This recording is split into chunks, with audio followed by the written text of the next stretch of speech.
Let's pray. Heavenly Father, get us ready to come home to heaven. But until that time, let us take care of business down here in Jesus' name. Amen. If you've ever gone on a really long vacation, you know the things that you got to do before you leave. You got to clean out the fridge so there's no science experiments when you get back. You got to unplug things so that you don't panic. You got to take out the trash, lock everything up. Leave your contact information with a neighbor you trust. Pay the kid down the street to make sure they mow the lawn so it doesn't look like you've abandoned it. That way, with all those things done, you can get on the plane or jump into the car or on the plane, on the ship, the train, whatever, and not worry about what's behind you and instead be focused on what's in front of you.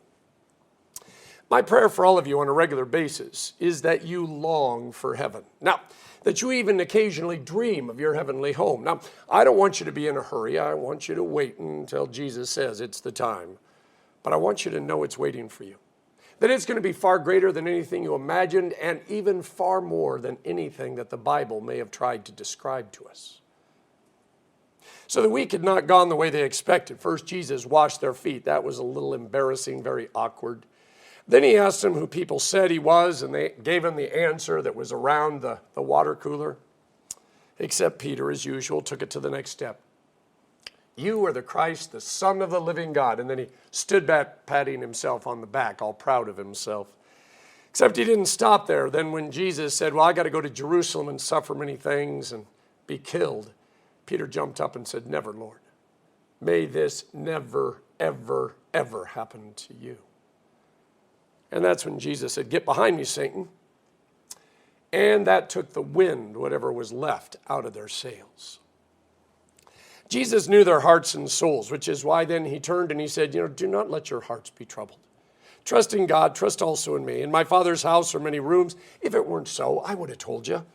I'm going to go there to prepare a place for you. And if I go and prepare a place for you, I will come back and I will take you to be with me so that you may be where I am. See, that's the definition of heaven. It's not a place. It's wherever God is. Now, while the official Ascension celebration took place on Thursday, we tend to celebrate it on the Sunday following because it's too important of a day for us to miss. Now, if you were new to Lutheranism, or even maybe if you've been a lifelong Lutheran, you may not fully know how important this day is. You see, while the disciples would have preferred Jesus continuing to hang out with them on earth and do all those amazing Jesus-y things, he needed to go home. He had to get things ready for us, just as he promised Thomas. But also, every time Satan accuses us or points a finger at us, Jesus gets to say, get back, Satan. They are mine. You leave them alone. Now, each gospel comes with a different perspective because they were written by different people. Some people love to point out the differences and say, see, that just proves they're not inspired or inerrant because there's all these differences. But those of us who read the Gospels carefully, we see beauty in those differences. Each author wrote from their perspective, their fears, their doubts, their joys, their strengths. 10 people can see the exact same event, and yet they all see it differently because they see it from their perspective. So rather than try to reconcile the Gospels by dancing around the words and phrases, trying to excuse them or explain them, we recognize them as different points of view that show the larger picture of God's mercy and grace. See, if they were all exactly identical, then there would only need to be one of them, not four. God knew that there was going to be all sorts of different people reading these books who all needed to see the gospel. And he knew because they were all different, they were going to need a little different thing. So you got Matthew, and then you got Mark, and you got Luke, and you got John, and all of them write not only from a little different perspective, but also in a different style. As St. Matthew writes the final words of his gospel, the disciples are all gathered around Jesus as he ascends into heaven. Matthew notes they worshiped him, but some doubted. I want you to think about that for a second. Matthew says some of the 11 remaining disciples doubted. We don't know what their doubts were, how doubtful they were, but honesty prevails in that at one of the most amazing events of history. The disciples, the same ones who had walked all of those miles, witnessed all those miracles, heard all that teaching, still don't have it all figured out yet. If that doesn't give you some hope, I don't know what will. Now, St. Luke doesn't mention the doubting, but he does talk about something that may be a response to St. Matthew's confession of doubt. You see, now, Luke was not one of the original apostles. He's a doctor from Syria who partners with St. Paul early on in some of Paul's journeys. Someone named Theophilus asked Luke to write a history of Jesus and the church. Speculation is, by the way, that this particular Theophilus is one of Caesar's right-hand men in the Roman government, because that particular Theophilus, he had a wife who was not only a believer, but she was an active and outspoken follower of Jesus. Now, Luke makes it clear, unlike the other apostles who wrote gospel accounts, he didn't see everything that he wrote down. He had to sit down and ask questions and listen to the stories of those who were there. Sometimes he duplicated a story that Matthew and Mark had already written. Remember, John doesn't write for a long time. Other times he told a whole new story or provided a different perspective on a story that everybody knew.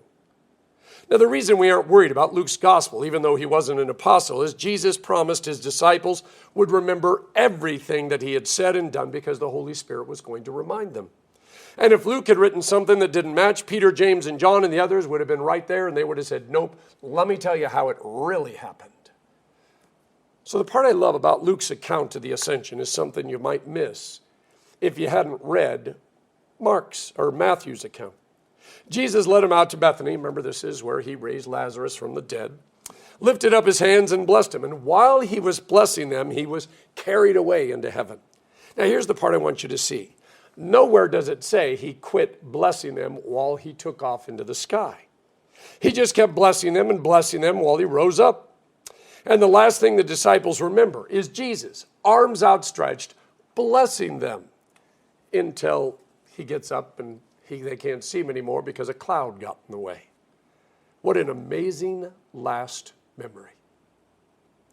So back in the days before cell phones, email, and text messages, we all carried AT&T prepaid long-distance calling cards with us. Or we made sure we had lots and lots of quarters. I would call Nancy from wherever I was. She would gather the kids around, and we would share stories until either the card or the quarters ran out. I was in Kivalina, Alaska, up on the Chukchi Sea, a couple hundred miles above the Arctic Circle, and the kids were telling me all sorts of stories. And then the lady came on and told me that our time was almost up, and my card was empty, so there was nothing more I could do. I was telling the kids I loved them when my daughter Molly blurted out, "We built a guinea pig cage." And that's when the phone went dead. I spent the next week wondering what that meant because we didn't have a guinea pig. For the disciples and their doubts and fears, there could be no more comforting and emboldening memory than Jesus, his arms spread open wide, blessing them as he went home. All their failures, all their mistakes, the things they still didn't understand, and yet there was Jesus blessing them, loving them, forgiving them. And those words he spoke to Thomas, if I go to prepare a place for you, I'm going to come back and take you to be with me so that you can be where I am. Wow. You know, when you step out of the house on Monday and go to work, when you pause your hands over the keyboard before you write a particularly painful email, when you're trembling because you realize that while everything turned out okay, it didn't have to. When you turn around and discover somebody who loves you following you and it's not safe. When you aren't sure what you should do next. In such moments, how do you picture Jesus? What is the image before you? It's easy to project anxiety and confusion and blame everything on the fact that Jesus isn't physically here anymore. If you had his cell phone number, his email address, he could answer all of your questions and he could solve all your problems. I mean, if he was here, he could magically pop in and keep you from doing stupid things or maybe slip you a note with tomorrow's lottery numbers on it. Oh, life would be so much easier, wouldn't it? Do you think that's the way it was for the disciples? Surely none of the disciples ever let their safety inspection sticker expire. None of them forgot to record a check, missed a doctor's appointment, or left their phone behind at a restaurant. I mean, hanging out with Jesus made you perfect, right? It was holiness by association. So if Jesus was still here, then everything would be perfect for us because we would be holy by association as well, right? Luke, Matthew, John, and Mark tell the same story differently in their Gospels. Mr. Rogers used to say, look for the helpers. I'm not an English major, but as a pastor, I've learned to look for the helper words. The words that help me understand what it was like for those individuals hanging out with Jesus. See, in Luke's 24th chapter, here are the words used to describe the disciples on that very first Easter. Perplexed, terrified, unbelieving, amazed, hopes dashed, foolish, astounded, hearts burning, startled, thinking they saw a ghost, frightened, doubtful, joyful, wonderment, worshipers of God.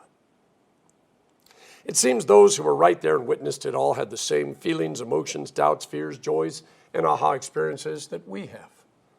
I find that very encouraging. I know there are people who want all this by certitude. They want to have a perfect peace, no doubts. That's just not possible for us humans.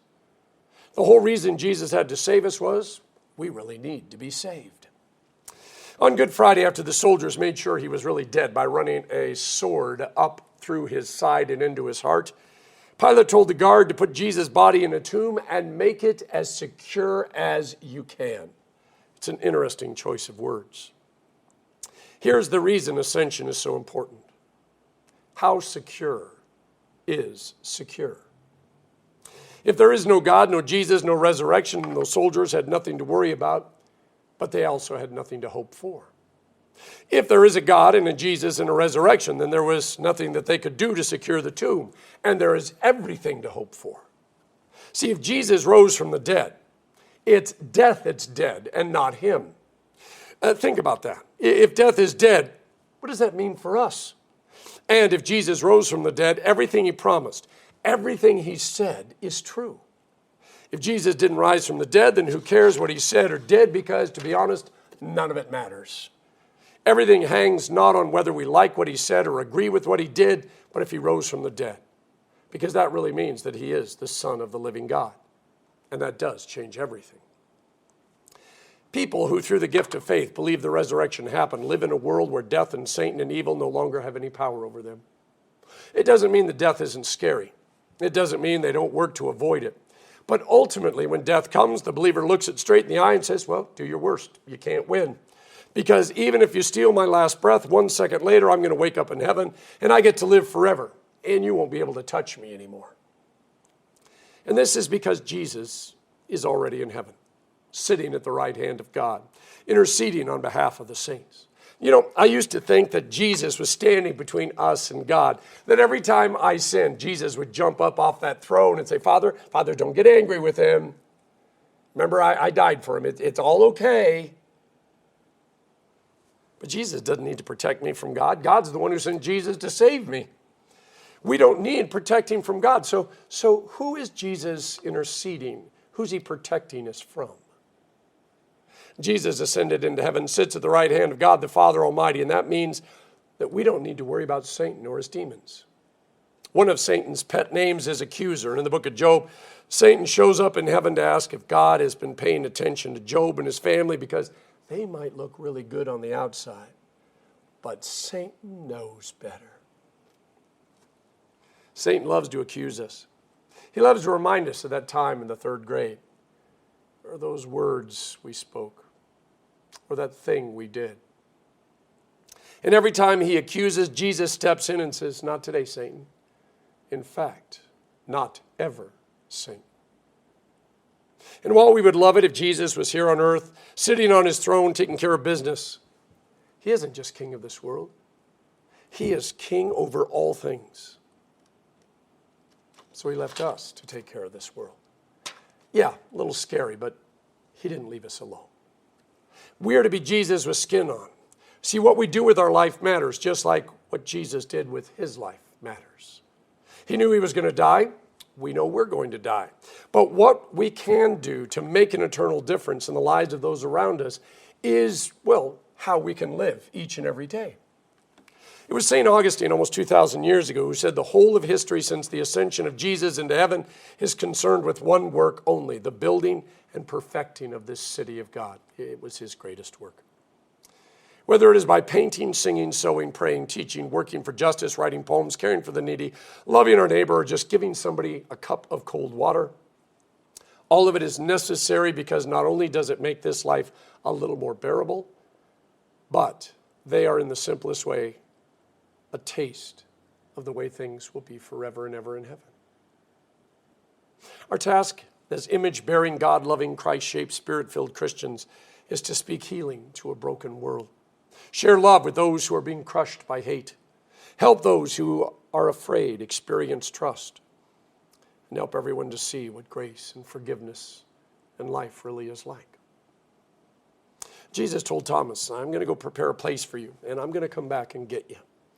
When he told him that, it meant Thomas and the others, and by the way, that includes us, were to finish up all the things that needed to be done here before we go on that long trip, which lasts forever. Jesus' before leaving list, though, is a little different than the one we use before we go on a vacation. Jesus said, love one another, forgive one another, encourage one another, help one another, teach one another. And it's our honor and privilege to do it all in the name of the risen and ascended Jesus. And I can't imagine anything more fitting than what those disciples saw as Jesus ascended into heaven. Arms outstretched, blessing them.